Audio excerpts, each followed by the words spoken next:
Mana semenikida bolalar o'ynatib ajoyibda. Hey. Bizgilar shu yashashni bilmay qo'ydi-da.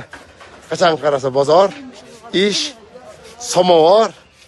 Bu bunaqa madaniy hordiq chiqarmay qo'ydi. Ko'pchilik agar yaxshi tushayotgan bo'lsa, avval haligi bog'larda ancha o'tirib, toza havo yoki akvaryum oldida peda, sayr, halol bo'lardi.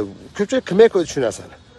Natijada hammasini qarasiz agressivlik, hammasi tez, bir gap yetmaydi, ikki gap oshcha, 1,5 topsangiz o'rtacha bo'lib qoladi. 1.75 yoki 1.025 topishga to'g'ri kelyapti. Shunaqangi bo'lyaptiki, odamlar muomalasi. Allohul musta'an. Alloh o'z yengillik bersin Parvardigorim. Mana madaniy hordiqda mashina desa bo'ladi mana.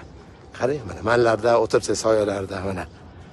Tinch, Allohning zikri bilan, Alloh shukri bilan vaqtingizni o'tkazsangiz. Naqadar go'zal, Odam haftada bir marta dam olish kerak. Ayniqsa juma kuni misol deylik, qarindoshlarni ziyorat qilayotgan, ular bilan gaplashib, kulishib o'tirayotgan hafta bir marta, bir unisiga, bir bunisiga borib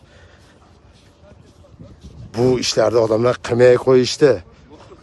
Natijada juda yomon, xunuk qarindosh bilan uzayotgan, asabiylashayotgan, hamma kichkina olam kirib oldi. Kichkina olam, qo'lida telefon kirib oldi. Hamma shuning ichida soatlab vaqt o'tkazyapti shuning ichida.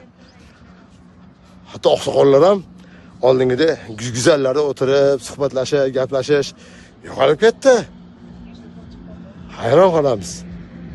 Hamma televizorda bo'lib qoldi, hamma rohati. Ya Allah, Alloh yengillik bersin.